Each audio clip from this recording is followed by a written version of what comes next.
Good day everyone. So this is lecture vlog kasama ang inyong likod na si Sir Jade. Alright, so let's discuss about one of the topics in tour guiding, which is report. Right, so are you ready? But before that, don't forget to share, like, and subscribe my channel, Jade Fortis TV. Alright, so let's start. Alright, so let's discuss about report. No? Okay.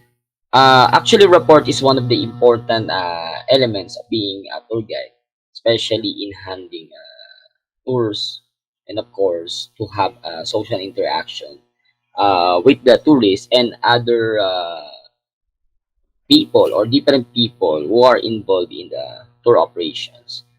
Okay, so learning objectives, define report. Second one, discuss how guides can approach the people and build rapport. And then lastly, create a script of tour with rapport. So first one, as an introduction, a tour guide should build camaraderie, friendship, and rapport with all those directly or directly involved in an organized tour. So of course, as dapat po si tour guide po ay friendly, he or she knows how to interact with other people. So, kailangan papasok dun yung word ng camaraderie, magaling makisama, marunong makisama, approachable, uh, marunong mag-handle ng tao. And of course, dapat napaka-friendly ng tour guide. So, that's important thing, no? No, para mas maraming opportunity at mas maging mataas pa ang kanyang network or connections, no? So in any direct or indirect involved person, especially in an organized tour. So importante po yung elements itong report po, no? So but before that, let's discuss about what is report. So let's discuss the definition of report. So report, based on the definition, is a connection or relationship with someone else. Actually, that's the report itself. To have a connection, to have a relationship with someone else, or to have a good connection, to have a good relationship. No? Kaya papasok dito, especially in any business, kailangan ina-apply itong report, not only tour guiding, but syempre, especially in tourism. Dapat papasok yung tinatag na relationship marketing. Actually, this is one of the best tool para sa akin for applying the relationship marketing, no? Lalo na ito yung dapat ginagawa, no, ng mga tour guide because they promoting, no, the tourism industry as well as their tourist destination na kung saan sila nagiging guide. So it can be considered as a state of harmonious understanding with another individual or group. So, kumbaga, importante yun, yung merong harmonious understanding. Yung, kumbaga, na pagpasok ng mga tourist inside the bus, kumbaga, maganda na agad yung pakikisama mo sa kanila as a guide. No? Parang matagal mo na silang kakilala, matagal mo na silang na-handle, matagal mo na silang customers, no? So, importante yung harmonious understanding para po may komportable sa'yo yung mga tourists, no? So that is a rapport. So building rapport, it is important, no? It is important because it is the process of developing that connection with someone else. So importante po na ina-apply ito ng isang guide sa isang tours, yung tinatawag na building rapport because it's all about processing of to have a connection or to develop a connection with the tourists, especially to the tourists. And not only the tourists, but also to the different people involved in the tour. Sometimes rapport happens naturally. Natural lang.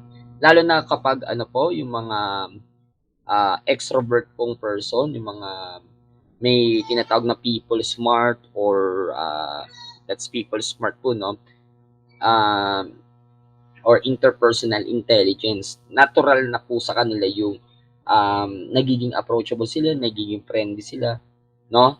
Yun yung magandang ano yun, no? So we have all had experience where we hit off or get on well with somebody else without having to try.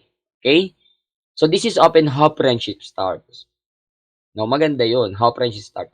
However, rapport can also be built and developed consciously by finding common ground and being empathic. So empathy is important thing, no? In rapport, no? So sino-sino pa yung mga ano, yung mga tao, no? During tours or during tour operations na kung saan ina-apply itong rapport, no? First one, syempre, travel agency or tour operator. By the way, let's discuss first no, the difference between tour operator and travel agency. Tour operator is the one, is the organization or a business who create a tour package. They combine different tourism products such as the hotel rooms, airline tickets, or airline seats, uh, or any mode of transportation, food and beverage, tourist attraction into one all-inclusive tour package, no? So they are called the manufacturer of the product or the wholesaler of the tourism industry. While travel agency, they are the one who sell tickets, no? Or these are the organization or a business who distribute or sell the different travel services provided by the tour operator, hotel, and other tourism organization. Of course, since both of these are offering a tour package or a tourist destination, of course, they need to have a tour guide. That's why without travel agency and tour operator, wala pong hanap buhay ang isang tour guide. No? Kasi po, normally, kailangan maging friendly po ang isang tour guide sa isang travel agency or tour operator that he or she has come to know. No? So, syempre, ito kasi nagbibigay ng opportunity sa isang tour guide, ang travel agency or tour operator para magkaroon siya ng income or magkaroon siya ng hanap buhay.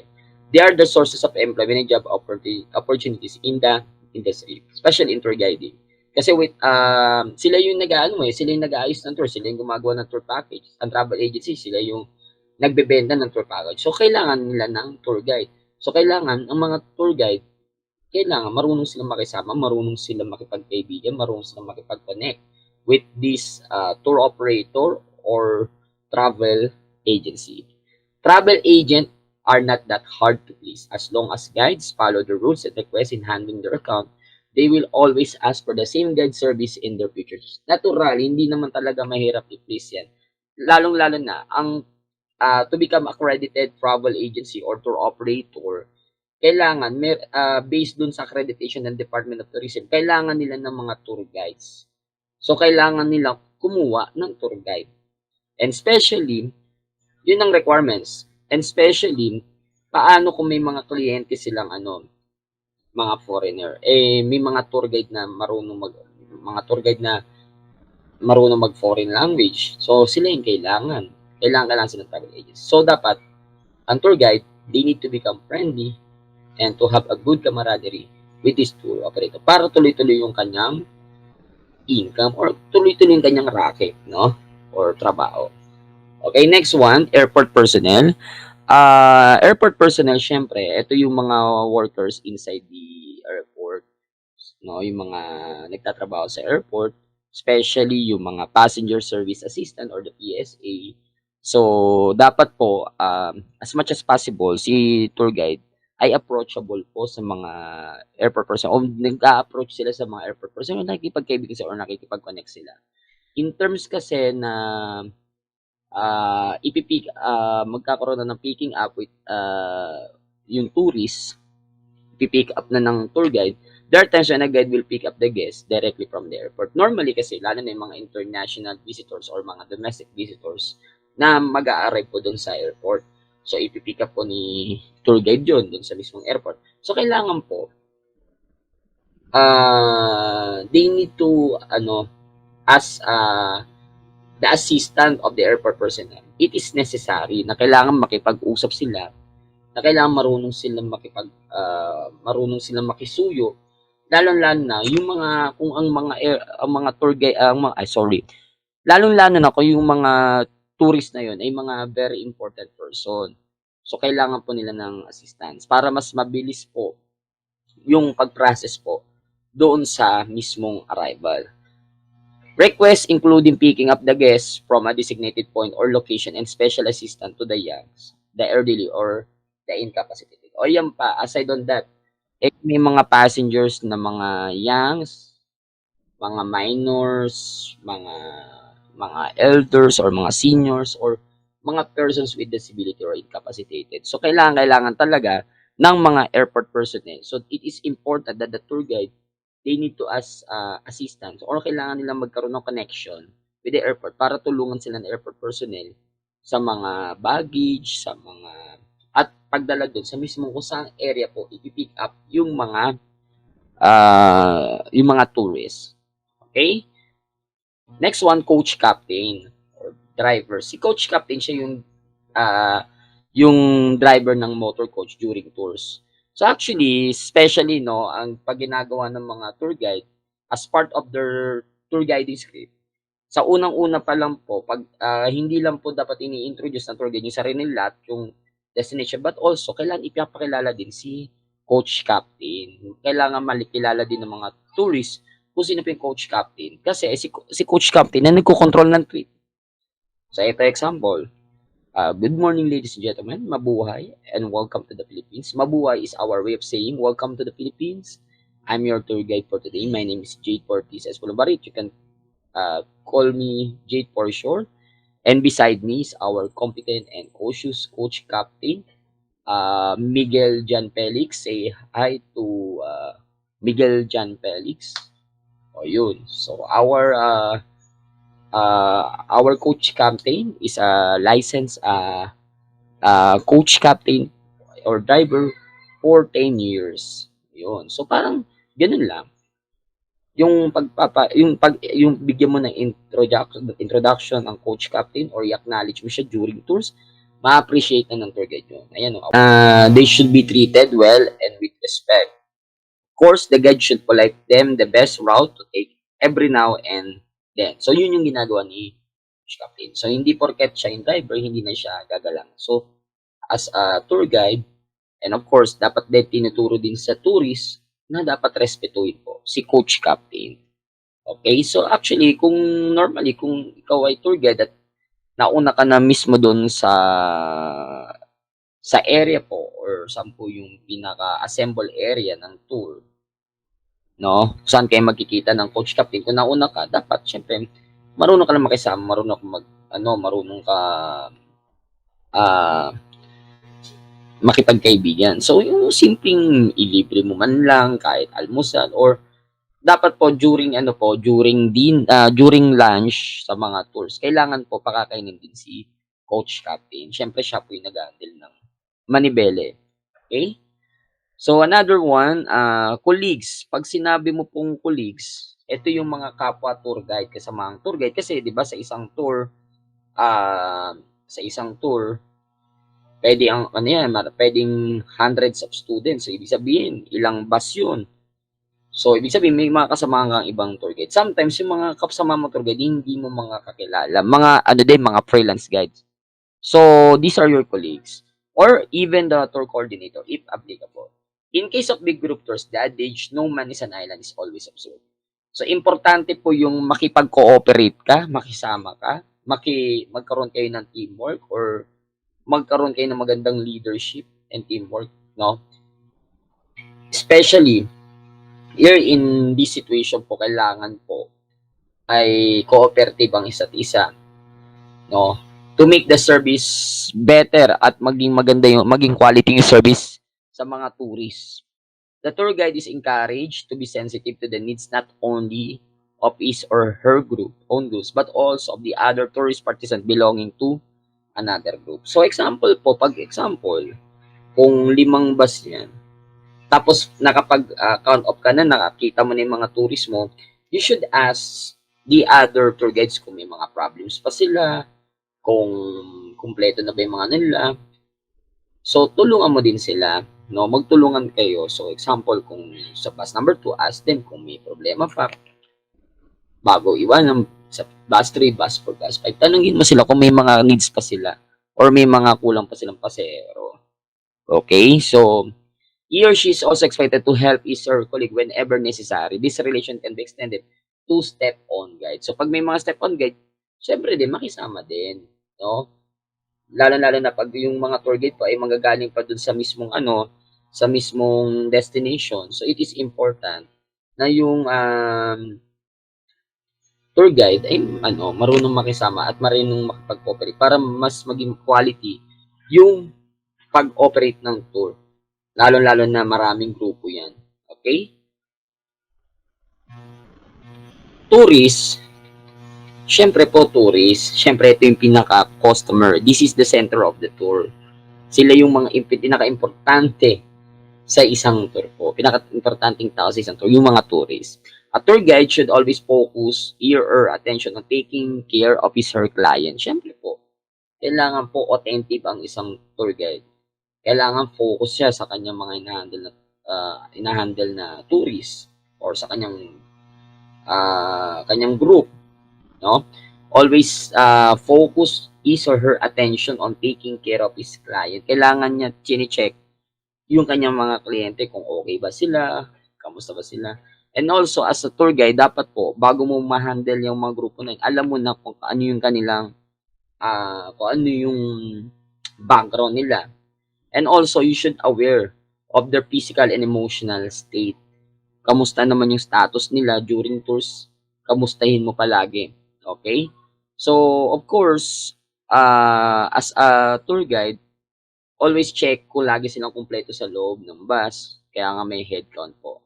Okay? So, yun. That is important. The guide should check on them whenever he or she feels that they look uncomfortable or stressed. So, yun. So, kung you should check if kung uncomfortable sila or stressed para magawa mo na paraan. Baka pwede kang magkaroon ng entertainment, magpag-games. He or she should always ask about their needs, especially during their meals, and describe the native food they are eating and what ingredients it contains. As part of the commentary or tour commentary, especially kung may introduce na delicacies of cuisine dun sa isang destination, always sabihin yung ingredients, yung paano po niluto, para po aware yung tourist. Lalo-lalo na kung may mga allergy yung tourist po. The guide should be the last to eat during meals, syempre, and the first to finish eating. Ganun din.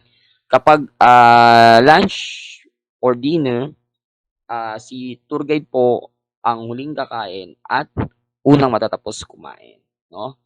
And of course, kapag overnight tours, huling matutulog si tour guide at siya ang unang gigising. Siya po yung magigising din sa kanyang mga tours. The guide should be mindful of the gender, age, and physical attributes of the guest. No, kailangan po marunong mag-adjust po kung sino po yung guest ni tour guide. Kung mga bata yan, dapat pang bata yung approach. Kung matanda, syempre, kailangan pasyensyoso ang isang tour guide. Okay? So, mindful of the gender, the age, and it is para po maging careful po or ang isang tour guide pag-handle ng tour. So, kailangan niya na matinding adjustment.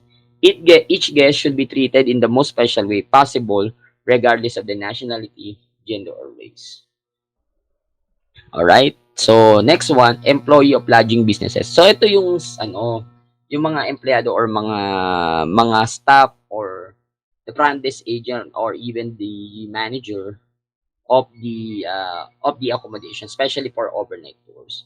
So, in tours with overnight accommodation, the tour guide introduces himself or herself to the employee of the lodging establishment such as hotel, an inn, hostel, and many more, any forms of accommodation. So, kailangan ang gawin ni tour guide, magpakilala siya na siya yung nag-handle, siya yung nag-handle ng group, siya yung tour guide. Okay. Lalo-lalo na po, kapag may mga problems, syempre, ang ginagawa ni tour guide, chine-check din niya kung kumpleto ba yung nabibigay na service ng isang ng hotel dun sa tourist based on the tour package. So, kailangan po i-check yun. So, kapag may mga problema, so, kailangan niyang kunin yung attention ni manager o tanungin niya si manager or kapag hindi kaya, humingi siya ng tulong kay tour operator or travel agency. Whenever possible, you should have a small talk with the manager to inquire about the additional facilities. Yun, kung may mga additional facilities that the guest can use. So, ano yung mga additional facilities? Example, lalo na kung mga ad hoc tours or mga special arranged tour like yung mga educational tours. Kung may mga ano sila, may mga events, dun sa hotel. So, kumbaga makikipag-usap sila kay manager for additional facilities. In some places and upon prior notice, the tour guide can request extra service amenities.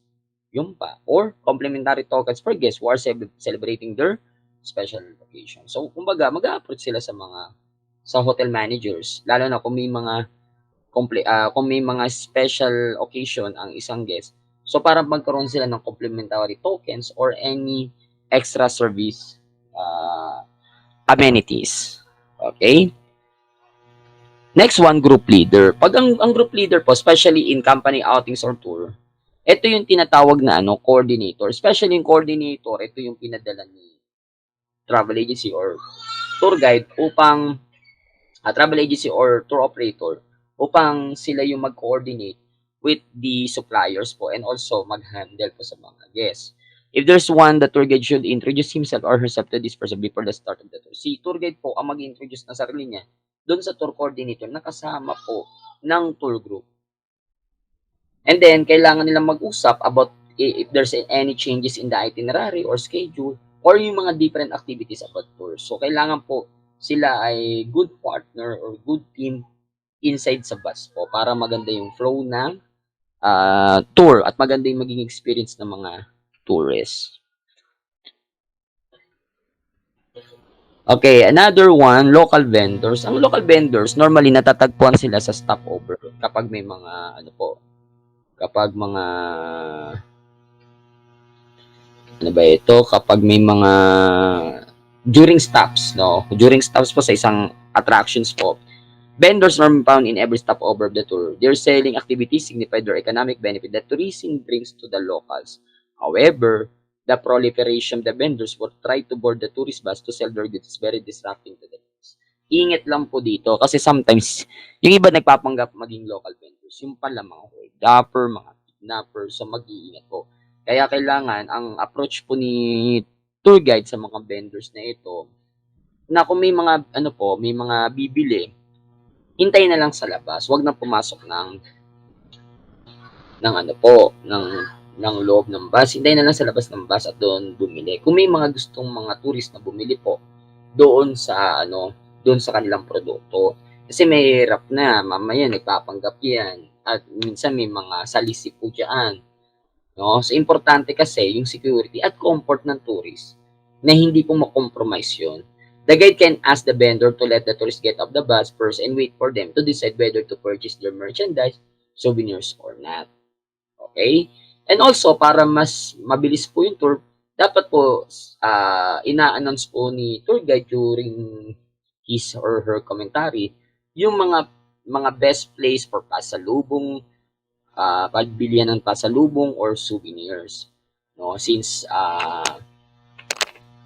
doon din naman nagkakaroon ng sideline ng isang tour guide because of the commission, hindi doon na lang nila dalhin.